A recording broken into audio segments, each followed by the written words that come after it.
முத்தி போறதுக்கு முன்னால் கல்யாணம் வைத்தால் தேவலாம் என்று அவளுக்குள் சொல்லிக் கொண்டாள். அச்சோ, எனக்கு நல்லா இருக்கிற பொண்ணா காட்டுங்க, இப்படி அரகுர பைத்தியம் எல்லாம் வேண்டாம் என்று ரிஷி குரலை கேட்டவுடன் துள்ளி குதித்தாள். ஏய், எப்படா வந்த என்று அவனை கட்டி கொண்டாள். என்ன மேடம், கடைக்கு போகலாமா?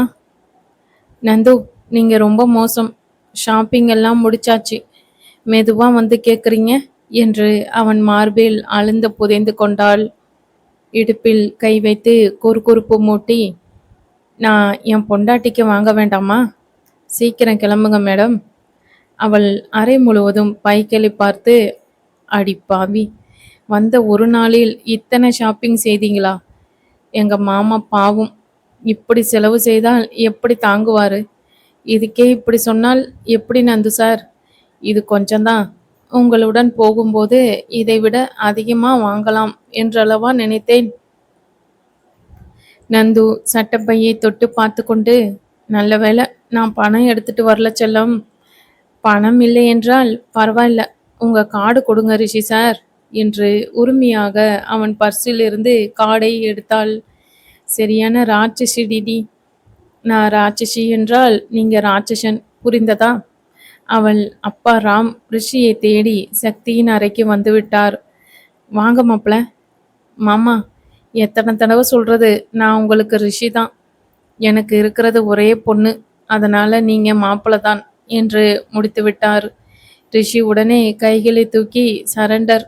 நீங்க சொன்னா சரிதான். சக்தி பெங்களூர் சென்று இருந்தபோது அவள் தோழி உமா ரிஷிக்கும் ஏற்கனவே அனிதா என்கிற பெண்ணிடம் கல்யாணம் முடிச்சாச்சே என்றவுடன், உளராதே, அப்படியெல்லாம் இல்லை. உமா வரவேற்பின் போது எடுத்த போட்டோவை காட்டினாள். இது என் நந்து இல்லை, எப்படி பக்கத்தில் அத்தை வேற என்று குழம்பினாள். யாரை கேட்க? இந்த குழப்பத்தில் உழன்று கொண்டு இருந்தபோது கல்யாண நாளும் வந்தது. கண்டிப்பா இதில் ஏதோ இருக்கு, ஏன் யாரும் எதையும் சொல்லவில்லை என்று வருந்தினாள். 2 ஜோடி கல்யாணமும் திருநெல்வேலி ஜில்லா வியக்கும் வண்ணம் சிறப்பாக நடந்தது. தேவி சக்திக்கு ஏகப்பட்ட புத்திமதி கூறி கொண்டு இருந்தாள்.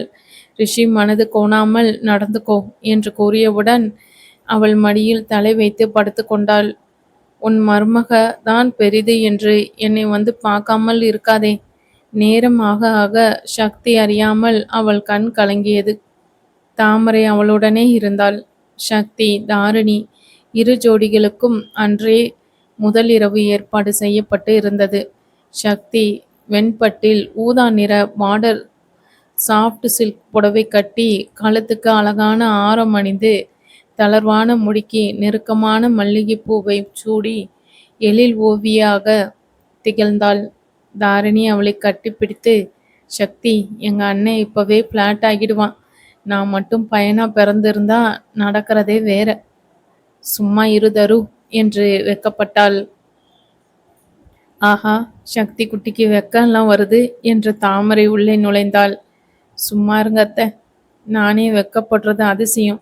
இப்படியெல்லாம் பேசுனீங்க என்றால். ராம் ரிஷியிடம் நான் உங்களை பற்றி எதுவும் சொல்லவில்லை. பழைய குப்பை தேவையில்லை என்று நினைக்கிறேன். அதனால் நீங்க ஒன்றும் கவலைப்படாதீங்க. எப்படியும் சக்திக்கு தெரியணும் மாமா. நான் அவளிடம் கண்டிப்பா சொல்லணும். சரி மாப்பிள, உங்க இஷ்டம் என்று விட்டார். அவன் அறைக்குள் செல்லும்போது ஏசி சத்தம் தவிர ஒன்றும் கேட்கவில்லை. சக்தி குட்டி என்ன பண்றா? அவன் கண்கள் துளாவின. தூரத்தில் தெரிந்த மலையை இருட்டில் வெறித்து கொண்டு இருந்தாள். ஆஹா, சக்தி குட்டிக்கு வெக்கமா? இது இந்த நேரத்தில் தேவையில்லாதது என்று பூனைப்பாதம் கொண்டு அவளை பின்னால் இருந்து கட்டிப்பிடித்தான். அவள் தலையில் உள்ள மல்லிகைப்பூவில் முகம் புதைத்து ஆழ்ந்து சுவாசித்து கொண்டான். குட்டிமா, சும்மா கும்முன்னு இருக்க செல்லம் என்று அவள் இடுப்பை சுற்றி வளைத்தான். என்ன சக்தி, மௌன விரதமா? ஏன் என்னிடம் பேச மாட்டீங்களா என்று அவளை திருப்பும்போது அவள் கண்களில் இருந்து கண்ணீர் நிற்காமல் வழிந்து கொண்டு இருந்தது. அதை பார்த்து ரிஷி பதறினான். குழப்பத்தில் என்ன செய்வது என்று தெரியாமல் அவன் மார்பில் புதைந்து கொண்டு சத்தமில்லாமல் கண்ணீர் வடித்தாள். அவளை கை அணைப்பில் வைத்து கொண்டு மெதுவாக மெத்தை அருகில் அழைத்துச் சென்றான். அவளிடம் ஜூஸ் குடிக்க சொன்னான். மௌனமாக அதை வாங்கி பருகினாள். கொஞ்சம் கண்ணீர் மட்டுப்பட்டது. இப்போ சொல்லு சக்தி, எதுக்காக இந்த அழுகை? ஒன்றுமில்லை என்று தலையாட்டினாள். ரிஷி, உடம்பு முடியலையா? அதற்கும் இல்லை என்று தலையாட்டினாள். பயத்தால் தான் இப்படி செய்கிறாள் என்று எண்ணிக்கொண்டான். படுத்துக்கிறியா சக்தி என்றபோது வேகமாக சரி என்றாள். அவள் ஆட்டின வேகத்தை பார்த்து ரிஷி சிரித்து விட்டான். கியூட் குட்டிமா என்று அவள் நெற்றியில் முத்தம் பதித்து படுக்க சொன்னான். ஒன்றும் பேசாமல் கண்களை மூடி படுத்து கொண்டாள். என்ன ஆச்சு, ஏன் இப்படி இருக்கா என்று அவன் மனம் ஆராய தொடங்கியது. என்ன கோபம் என் பட்டுக்குட்டிக்கு? இந்த சின்ன மண்டையில் என்ன குழப்பம்?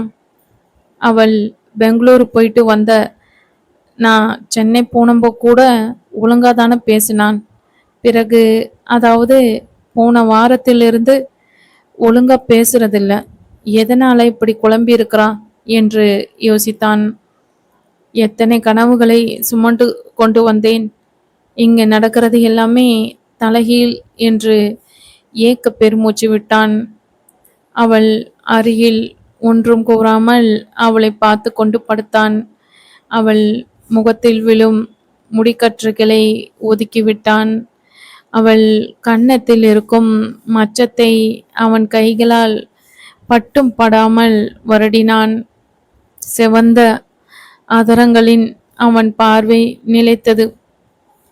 ரிஷி சக்தியை பார்த்து பெருமூச்சு விட்டு, கொடுத்து வச்ச மகராசி, தூங்குறத பாரு. இப்படி முதல் ராத்திரி எனக்கு மட்டும்தான் நடக்கும்.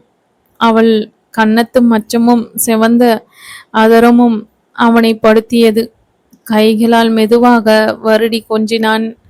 அவன் ஷாலினி அக்கா கல்யாணம் செய்து கிளம்பும் போது அழுத அழுகை அவனுக்கும் இன்னும் ஞாபகம் இருக்கு.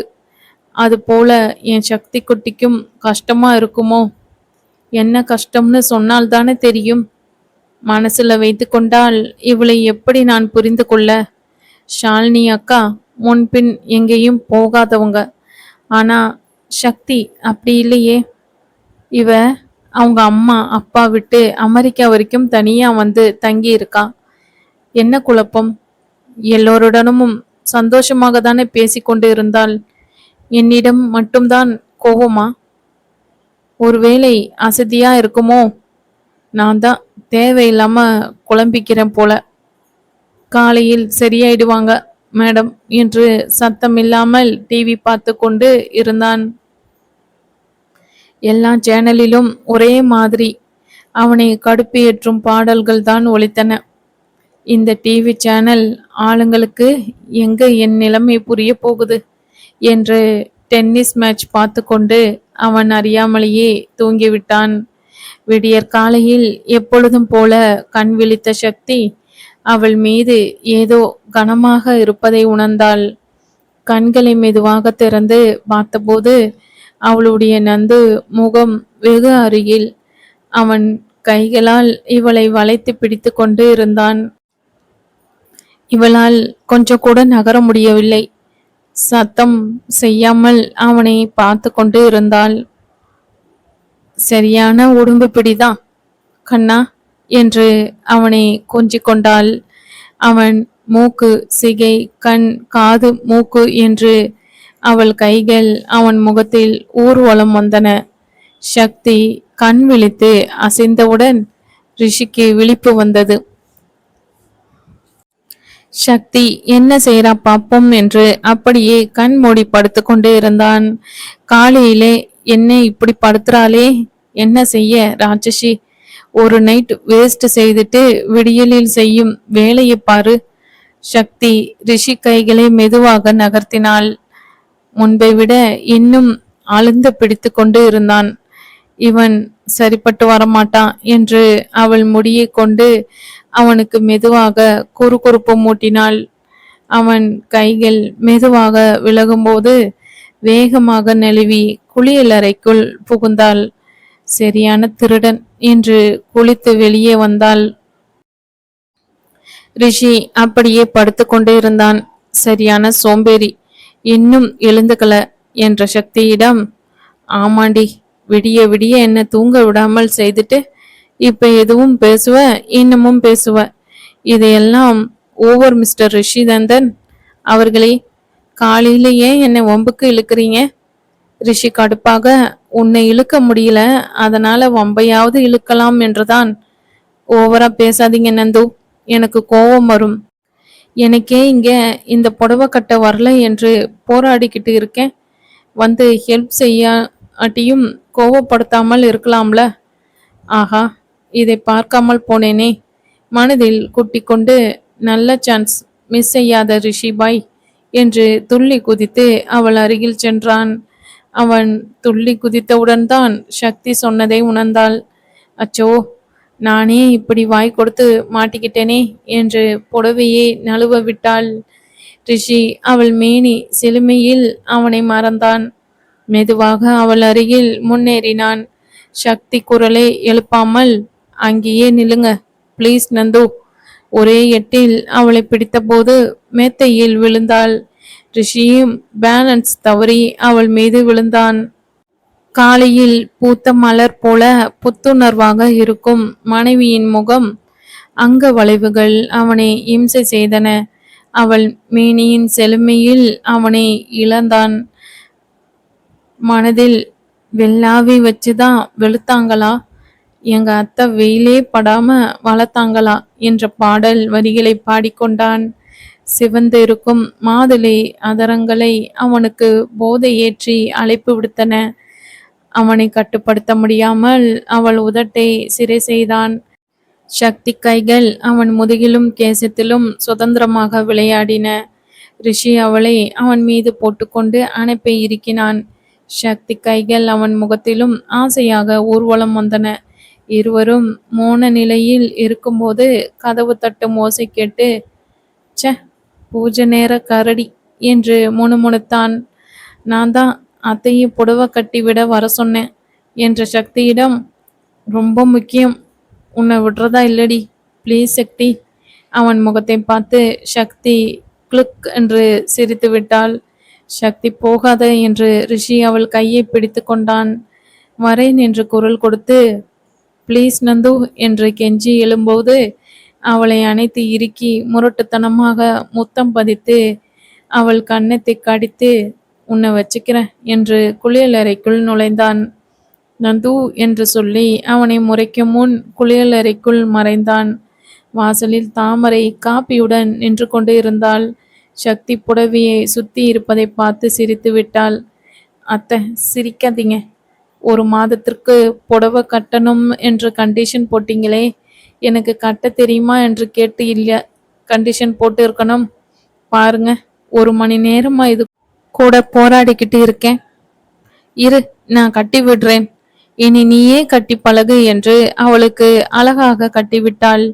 அவள் அழகான நீல முடியை அழகான தளிர்வாக பின்னி நெருக்கமாக தொடுத்த மல்லிகை பூவை வைத்து விட்டாள்.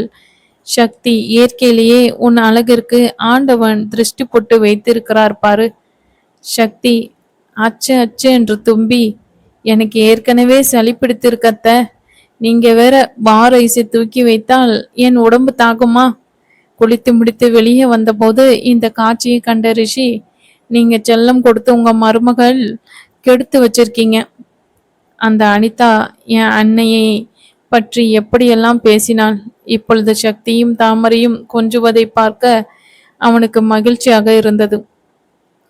ஒரு புடவையை கட்ட 1 மணி நேரமா போராடிக்கிட்டு இருக்கா என்று தலையை துவட்டியபடி சக்தியை பார்த்து கண்ணடித்தான்.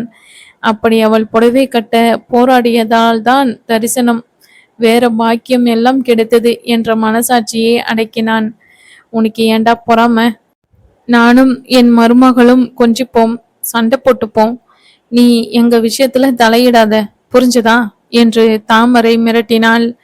நான் கேட்கறது இருக்கட்டும், உங்க மருமகளுக்கு மட்டும் காப்பி, எனக்கு எங்க? கீழே வா, கொடுக்கிறேன், எனக்கு வேலை இருக்கு, இன்றைக்கு நம்ம குலதெய்வ கோயில்ல பொங்கல் வைக்கணும் என்று நகர்ந்த தாமரையிடம், அம்மா, இதெல்லாம் அநியாயம் சொல்லிட்டேன், உங்க மருமக மட்டும் அப்படி என்ன உசத்தி?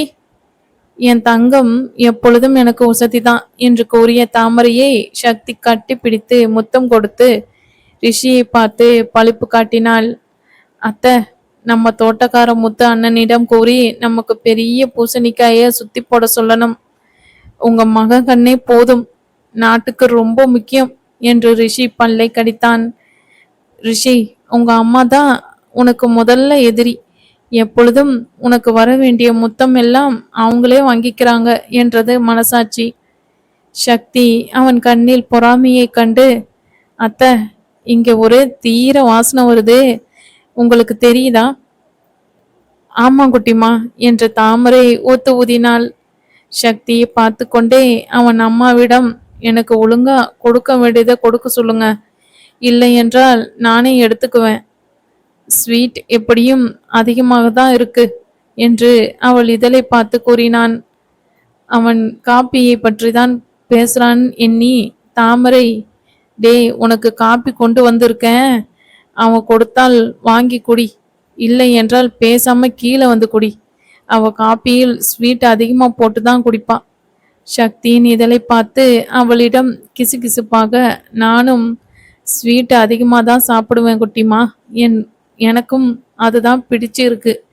இதை கேட்ட சக்திக்கு புரை ஏறியது. ரிஷி, நான் போய் கோயிலுக்கு போகிற ஏற்பாட்டை கவனிக்கிறேன், சாப்பிட வாங்க என்று தாமரை நகர்ந்தாள். நான் போகட்டா என்று நகர்ந்த சக்தியிடம், சக்தி, எனக்கு துணி எடுத்து கொடு என்று அவளை இருத்தி கொண்டான். நந்து, இரண்டு அர்த்தத்தில் பேசுறத பார்த்து இப்படியே அத்தை முன்னால் பேசுறது? அவன் சாதுவாக, நான் அப்படி என்ன பேசின சக்தி என்று கிண்டலாக கேட்டான். இப்படி நான் சொன்னால் இல்லை என்று நான் சொல்லுவான், நீயே வாய் கொடுத்து மாட்டிக்கணுமா சக்தி என்று கேட்ட மனசாட்சியிடம், கண்டிப்பா மாட்ட மாட்டேன், அதுவும் இவனிடம் என்று அமைதியாக இருந்தாள். அவன் அன்னை சென்றவுடன் வேகமாக கதவை சாத்தி கொண்டு வந்து செல்ல குட்டி என்று சக்தியை கட்டிப்பிடித்தான். ரிஷி, என்னது இது என்று அவன் கையில் இருந்து நழுவினாள். ராட்சசி, ஏண்டி படுத்துற? நீதான் என்ன படுத்துற ரிஷி. என்ன சொல்ற சக்தி? நமக்கு நேத்து தான் கல்யாணம் நடந்துச்சு, எனக்கு கொஞ்சம் டைம் வேண்டும் நந்து, ப்ளீஸ் என்றவுடன், அதற்காக பேசக்கூடாதுன்னு இல்லை, எப்பொழுதும் போல இயல்பாக இரு. இப்படி இஞ்சி சாப்பிட்ட குரங்கு போல இருந்தால் நல்லாவே இல்லை. முதலில் சிரி என்று அவன் சொன்னதை கேட்டவுடன், குரங்கு புருஷன் எப்படி மனிதனா இருக்க முடியும்?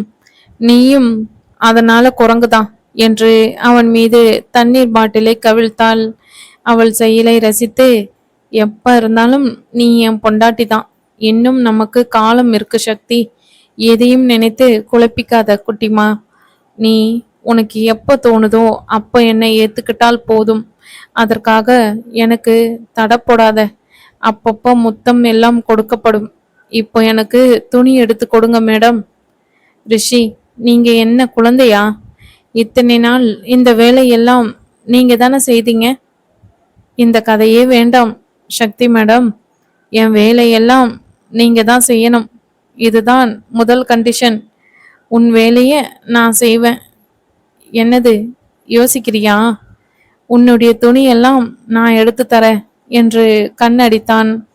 அவள் கன்னத்தில் மச்சத்தை பார்த்து, எப்பொழுதும் போல சிரித்து பேசணும், இல்லை என்றால் என் அணுகுமுறை வேற மாதிரி இருக்கும். அடுத்து உனக்கு கொஞ்ச நாள் தான் டைம், என்னால கொஞ்ச நாளைக்கு மேல பொறுத்துக்க முடியாது. நீ மாற ட்ரை செய்யணும். நானும் உணர்ச்சிகள் நிறைந்த மனிதன்தான், புரிஞ்சதா? சக்தி காதில் உள்ள ஜிமிக்கி ஆட, புரிந்தது நந்து என்று தலையாட்டினாள். என்னை பிடிக்காமல் இல்லையே, இப்ப கொஞ்ச நேரம் முன்பு என் கையில் இணக்கமாக தானே இருந்த, இவளை புரிந்திக்கவே முடியலையே என்று ரிஷி யோசனையில் ஆழ்ந்தான். சக்தி, தாரணி, பரத், ரிஷி எல்லோரும் அவர்கள் குலதெய்வ கோயிலுக்கு கிளம்பினார்கள். பரத் தாரணியை விட்டு கொஞ்சம் கூட நகரவில்லை. அவர்களின் கேலி சிரிப்பு, பரத் நெருக்கம் ரிஷியை கடுப்பேற்றியது. சக்தியும் அப்பொழுது ரிஷியை பார்த்து கொண்டு, இருந்ததினால் அவன் கோபத்தை கண்டு கொண்டாள். நம்ம பொண்டாட்டி சரியில்லை என்றால் ஊரில் உள்ள மனிதர்களை ஏன் குறை சொல்லணும் என்றது அவன் மனசாட்சி. சக்தி அவன் கோபத்தை கண்டு அவனிடம் நெருங்கி அமர்ந்து அவன் கைகளை அழுந்த பிடித்து கொண்டாள். அவளின் அண்மையில் அவன் கோபம் இருந்த இடம் காணாமல் போனது. ரிஷி அவள் காதருகில் எப்பொழுதும் இதே போல இருக்கணும் என்று அவள் கைகளை பிடித்து கொண்டான். தாரணி, அண்ணா, நாங்க எல்லோரும் இங்கதான் இருக்கோம் என்று குரல் கொடுத்தபோது, அதெல்லாம் உங்களுக்கும் கொஞ்ச நேரம் முன்னால் தெரிஞ்ச மாதிரி தெரியலையே குட்டி தங்கையே என்றவுடன் பரத்திடமிருந்து தாரணி விலகி அமர்ந்தாள். உன்னால முடிந்த நல்ல காரியம் இதுதானா என்று பரத் ரிஷியை கிள்ளினான். தரு அவன் பக்கம் திரும்பாமல் இருப்பதை பார்த்து பரத் பாவமாக, தரு, இதற்கு தான் நான் அப்பவே நம்ம காரில் தனியா போகலாம்னு சொன்னேன், நீ கேட்டாயா என்று போலியாக வருத்தப்பட்டான். கோவிலில் ஆதவ், அவன் தங்கை நித்யா, ஆதவ் அன்னை சிவகாமி, ஷாலினி குட்டி எல்லோரும் காத்து கொண்டு இருந்தார்கள். கோவிலுக்கு சென்றவுடன் சக்தி தாமரையுடனே திரிந்து கொண்டு இருந்தாள். தாரிணி பரத்தை விட்டு கொஞ்சம் கூட நகராமல் ஒட்டி கொண்டு இருந்தாள். அவர்களை பார்த்து பொறாமை கொண்ட ரிஷி, தரு, கம், ஏதாவது போட்டு ஒட்டிக்கிட்டியா, இப்படி அவனை பிரியாம சுத்துற? அண்ணா, உனக்கு பொறாம அண்ணா, வேண்டுமென்றால் நீயும் உன் பொண்டாட்டிய கம் போட்டு பிடித்துக்கோ. எங்கத்த கம்பு போடுறது தரு, என் பொண்டாட்டி பக்கத்தில் வந்தால் தானே என் கூட ஒட்டிக்காமல் அம்மா கூட ஃபெவிபாண்ட் இல்ல போட்டு ஒட்டிக்கிட்டு திரியிறா. உன்னை பார்த்தாவது என்னிடம் வரணும்னு தோணுதா இவளை என்று ரிஷி பல்லை கடித்தான்.